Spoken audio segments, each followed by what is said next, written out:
Bismillah ar-Rahman ar-Rahim. Alhamdulillahi Rabbil Alameen. Wassalatu wassalam ala ashraf al-anbiya'i wal-mursaleen. Muhammad wa ala alihi wa ashabihi ajma'een. Amma ba'd, ikhwatul Islami ibadallah. I wanted to just give this advice. This is heartfelt advice and clarification as it relates to why I don't recommend brothers marrying the 5 times, 6 times, 7 times, 8 times, 9 times type sisters that are present. And the reality is that the ramifications with marrying a woman of this nature are very grave and of great magnitude if we're looking at things from an Islamic perspective, and if we're looking at things from just a common sense perspective. You know, one of the biggest things that we don't want to have happen to Muslim families is there be a breakdown as it relates to the Muslim family. Like what we see in the society today, a breakdown in the families, and families being separated, and families being raised, children being raised by single mothers, the baby mamas and all the baby mama drama that comes with it. This type of ignorance we don't want to see with the Muslims. Why? Because these types of occurrences have what we would call far-reaching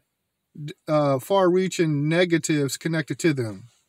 And I don't think I have to rationalize this to anyone because it's well known. All we have to do is look around us, and the society is well known. We see what's being produced, and thus forth and so on.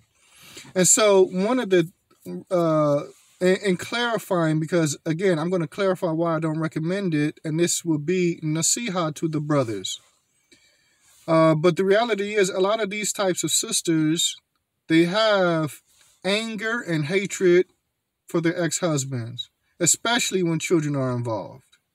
Now, they can run around and say they don't, and I would say to that, don't sit up here and try and lie to me. Buy yourself a mirror and tell yourself that. But don't sit back and try and lie to me, because the very moves that are made, are moves that, by these types of women, are moves that illustrate anger and illustrate hatred.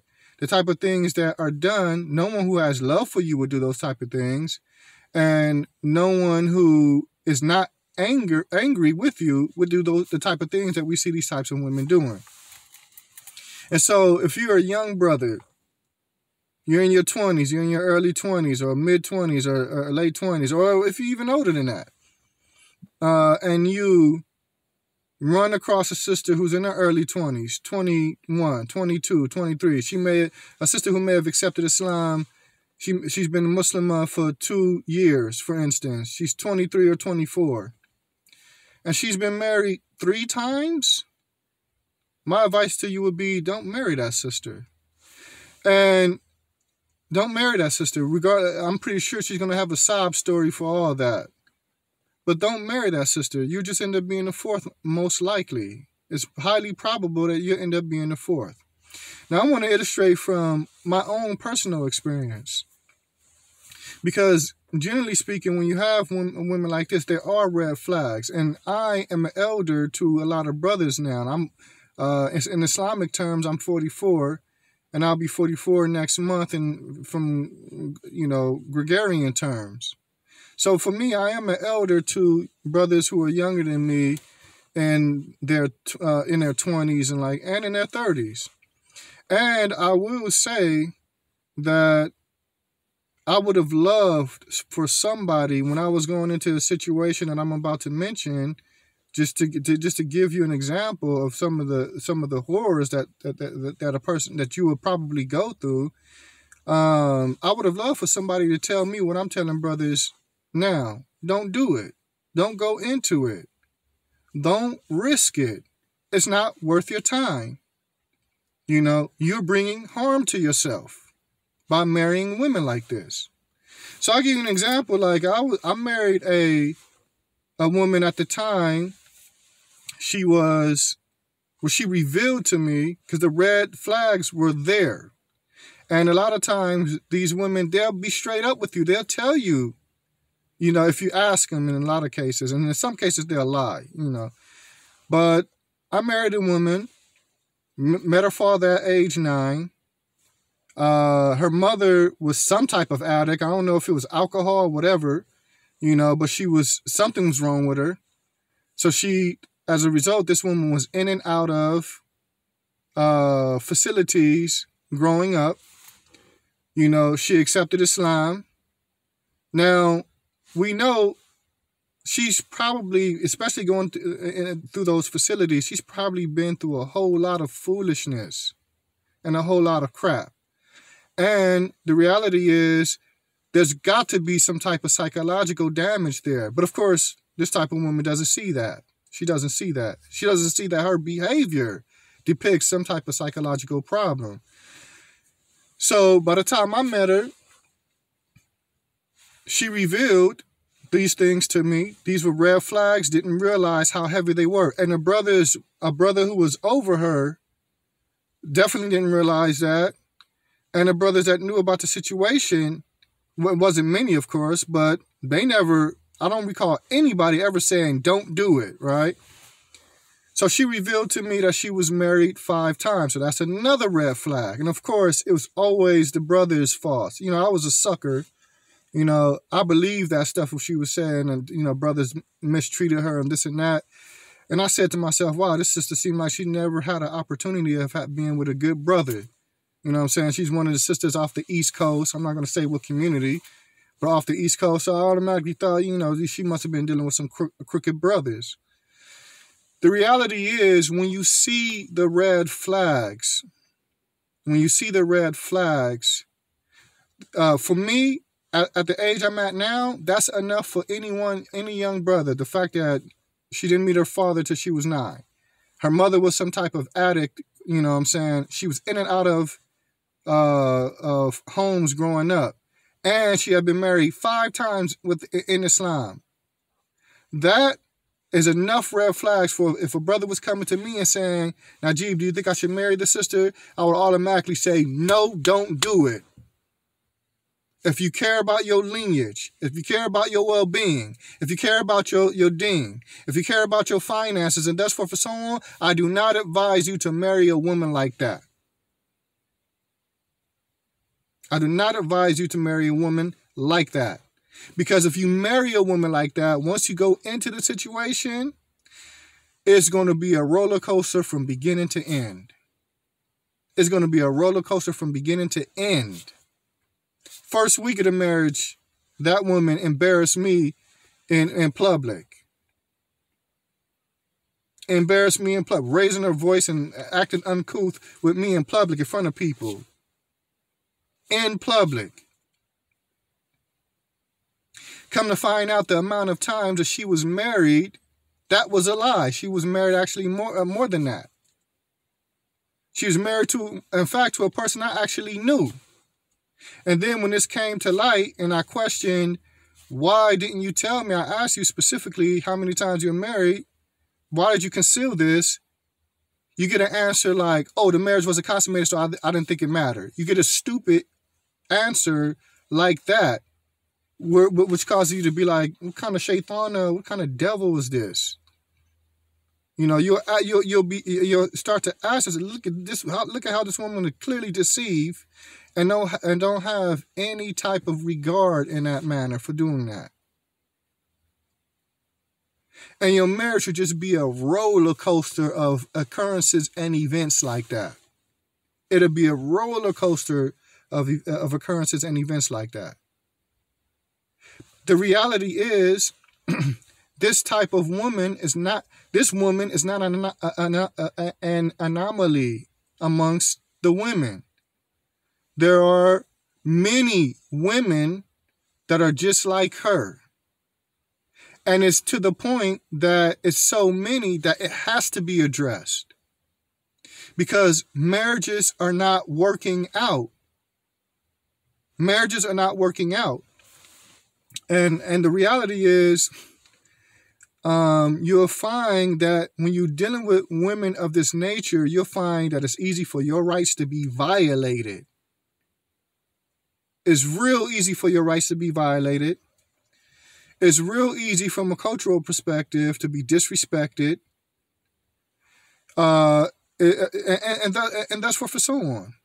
You'll find that they don't take accountability for themselves. It's always your fault. They're irrational and uncompromising. And on top of all of that, they're selfish because they don't see anything past what they want. They don't see anything. They don't see the situation past their perspective. So much so, I remember one time I had Sheikh Farid Abdullah on the phone dealing with an issue between me and her, and I let her talk. And she explained a scenario that took place in the home. I'm sitting here right there next to her as she's explaining to Sheikh Farid what happened. And she totally omitted key things that she stated stuff that made me look bad, and totally omitted key things that would give context to why whatever took place, why it took place. And when I got on the phone with Sheikh Farid, I said, listen, I just listened to her explain this to you.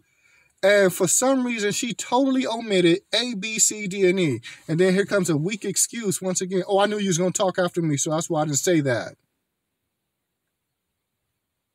And so this is what I mean when I say no accountability, only see things from their perspective, selfish, because I'm seeing things from their perspective.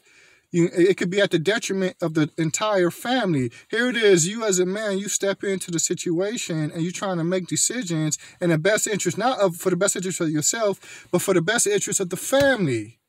And they're rocking the boat because they can't see past what they want, or they can't see past their perspective. And they're definitely like the type that are going to submit to what you say.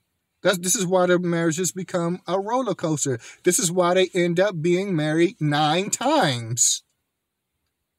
Because they can't function with any man. They literally cannot function with any man. Because the same woman I'm talking about, to my knowledge, is married 9 times.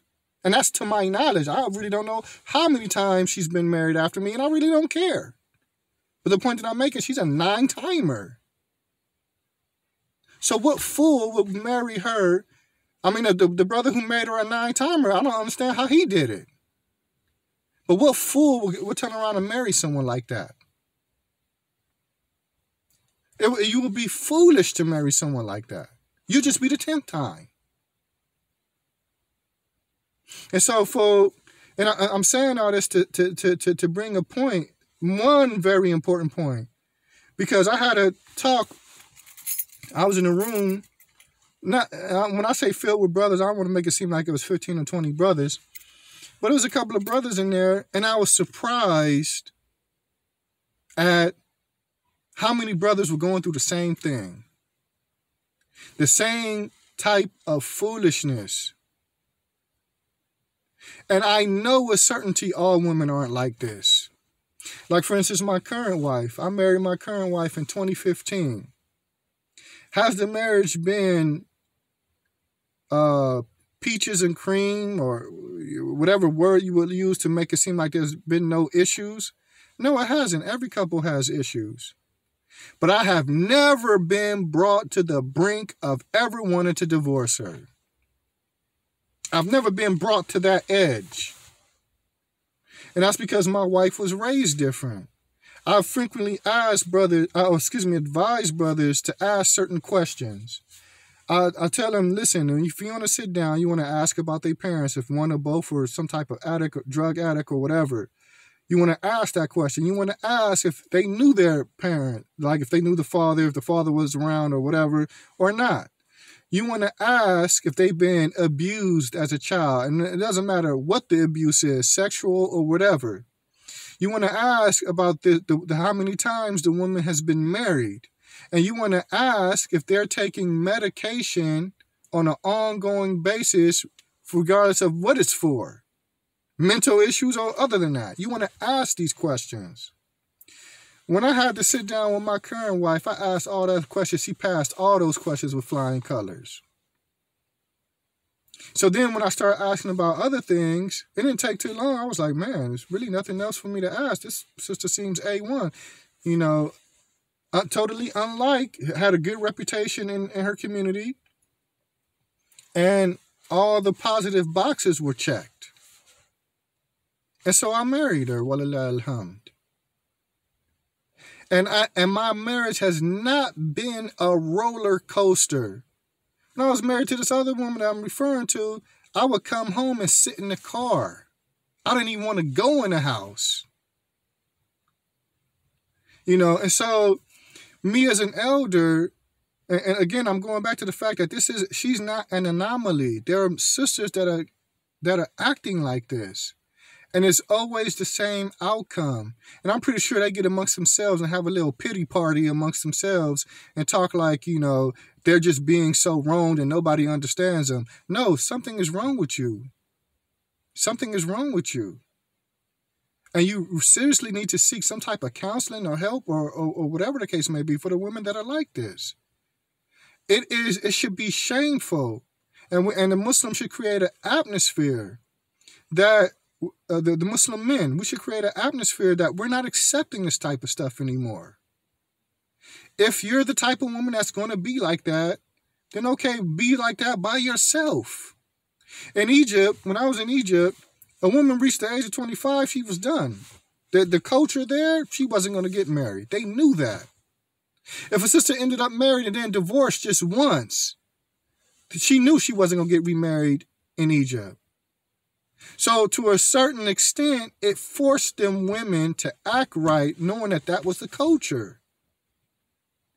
But here, you know, brothers marry these types of worthless women. I have to say it like that. They'll keep marrying these women, and this is why these women don't straighten up and act accountable for their actions. And then now children are being involved, are becoming involved, and you already know they start acting real stupid when the kids get involved.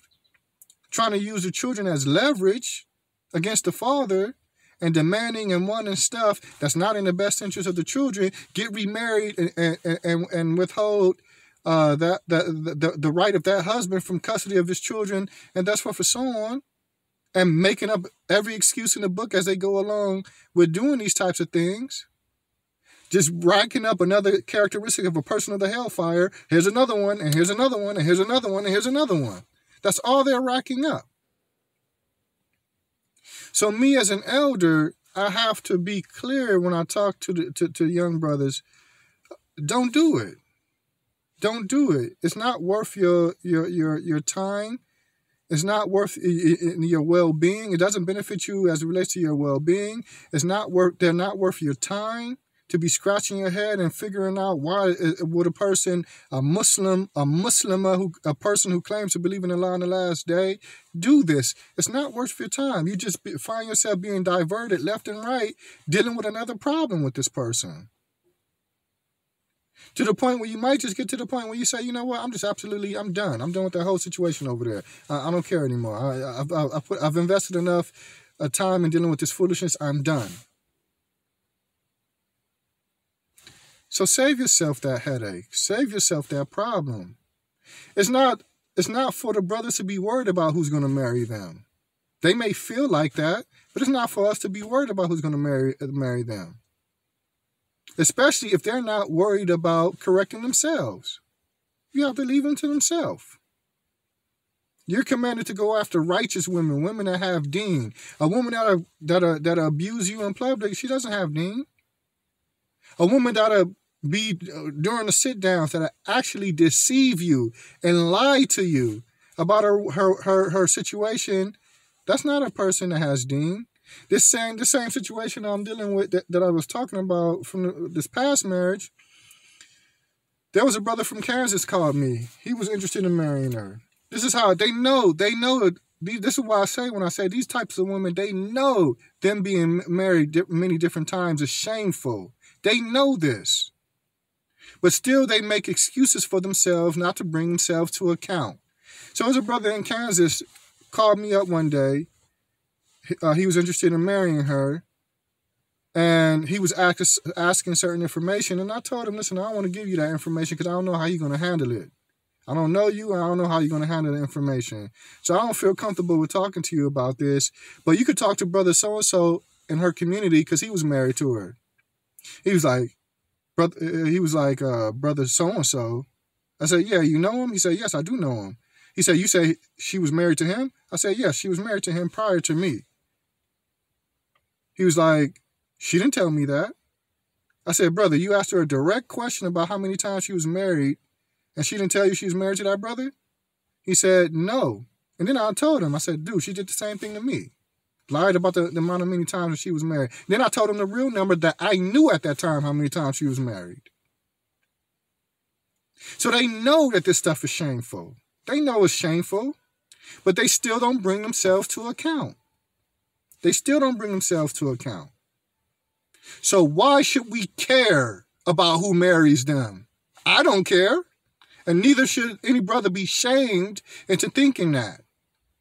If there are sisters that are striving to correct themselves, then that'll be known. And they'll end up married. So when I have discussions like this, I'm not talking about all sisters or all sisters from a particular demographic. That would be stupid. That would be foolish. But we are talking about a particular type of woman with a particular type of characteristic that is detrimental to a person's well-being when dealing with them from a perspective of marriage, being that intimately intertwined with them. They have negative ramifications, and especially when children become involved. So me as your elder, this is why I'm not quoting any ayah in the hadith. I want the brothers to feel that this is from the heart. Look, don't do it. I'm not trying to be complicated in this advice I'm giving. Don't do it.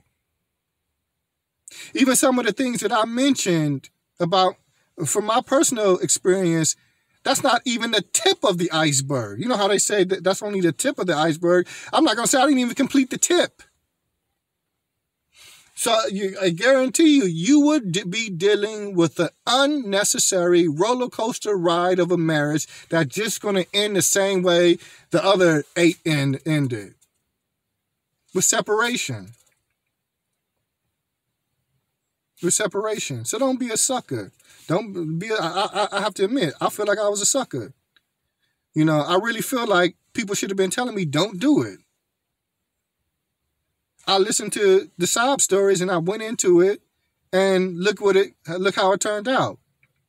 And that very same woman is the same type of woman running around talking about how evil I am. So now I'm just like all those other stories. It was all our fault. It was all my fault. It was all these other brothers, all those 8 other brothers, I guarantee you, it was all their fault. No accountability. No self-reflection. No rectifying of self.